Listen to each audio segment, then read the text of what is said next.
Hi, I'm Jennifer from Shabby Fabrics, continuing our fun Halloween DIY series. In our first video, we showed you how to make the Boo banner with the cute little ghosts.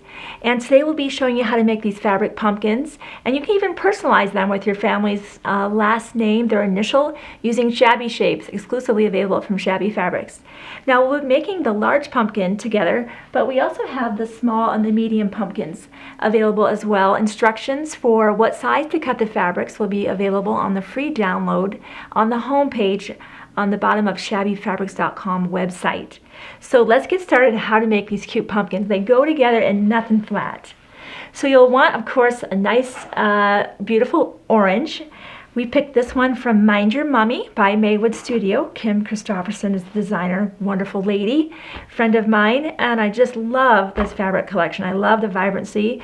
So this houndstooth, you're going to cut your fabric to 15 by 21, and if you want to get the monogram, you'll go to the website under Shabby Shapes, and you'll just pick out your letter in black, and it already has prefused. It's already been prefused and laser cut, so you literally just peel off the paper, which I've already done ahead of time. And you can find your center very easily by folding your fabric in half and in half again and just marking your spot, or you can just visually kind of find what you feel is center. But you want to have it pretty much balanced between the top and the bottom so your pumpkin looks correct where the letter is. And of course you don't need to add a letter. They're cute with or without letters. So let's just iron that down using a medium heat iron. These go together so fast, you're going to want to make a whole patch worth of the pumpkins. They're just so fun to decorate the house and maybe even out on your porch.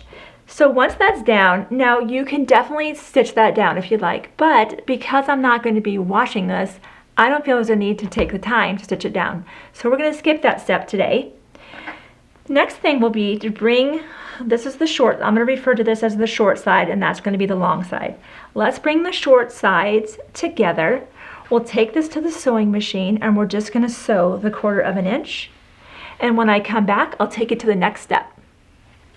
I've sewn my 1/4 inch seam, and now I'm going to be gathering the bottom of the pumpkin. So it's not apparent what the bottom is. It could be this or this. And if you're not going to put on a monogram, it doesn't matter whether you gathered this portion or this one.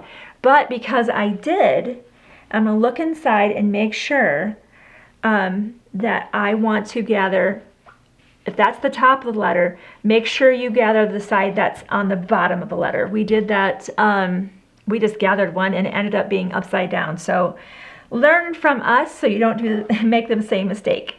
You'll want a needle and thread, and of course I just picked a coordinating color, beautiful Superior Threads color 120. It's a really neat orange. I like it a lot. And you're just going to run some basting stitches. So I just come in with basting stitches and I just run long stitches about 1/4 to 1/2 inch from the edge. And then we will be gathering up the bottom.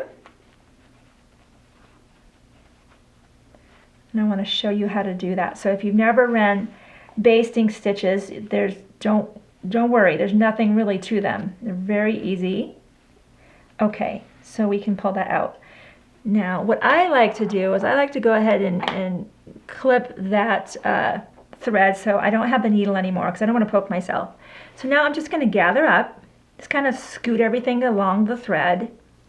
And again, I used 2 strands of thread because if I use one, it's more likely to break. So I want to make sure that's not going to come apart.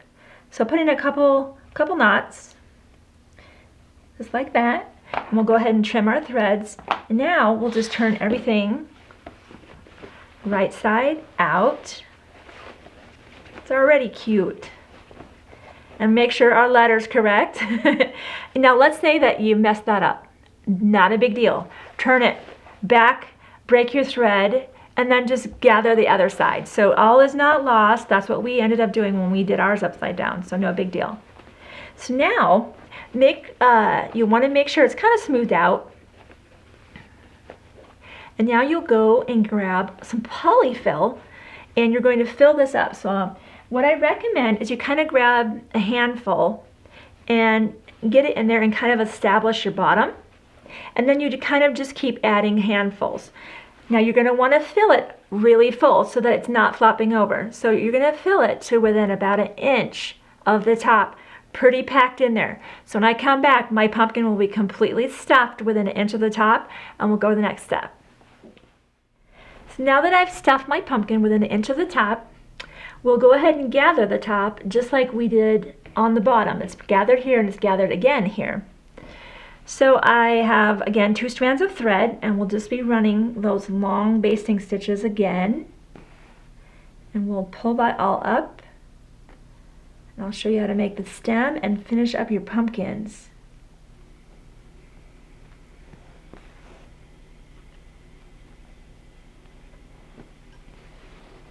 And just like before, I want to make sure I have both ends securely.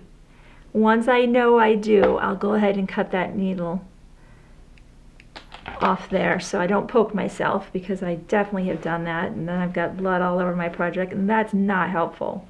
So let's go over a couple times with the threads. Again, just so it's strong. There we go. Be careful, that thread could break even with 2 strands, so just be careful. So now, in order to make the lines on the pumpkin, we used jute, and we thought that was a clever idea. So about 2 yards of jute is all that we needed. So I've cut that ahead of time, and what you'll want to do is just find the center. So just fold that in half. Start at the bottom of your pumpkin. Now keep in mind, you know, yes, the jute kind of crossed the monogram a little bit, so you can always adjust that after the fact. So you can really start anywhere and then just shift it. So we came down, flip it around, crisscross. It's like tying a ribbon on a present, kind of the same idea. I might even shift mine slightly, so I don't want to go completely across those letters. About like that. And then we'll come back down to the bottom, and you know, it should be snug, so you can just kind of fiddle around with the look that you like. If you want it to be more puckered, you can just do it a little bit more, tie it a little bit tighter, and then you'll just tie that off with a few knots. There you go, and then we'll just trim that away. Cute. And like I said, you can just adjust that so it kind of frames the monogram if you've chosen that option. So now for the stem, very straightforward.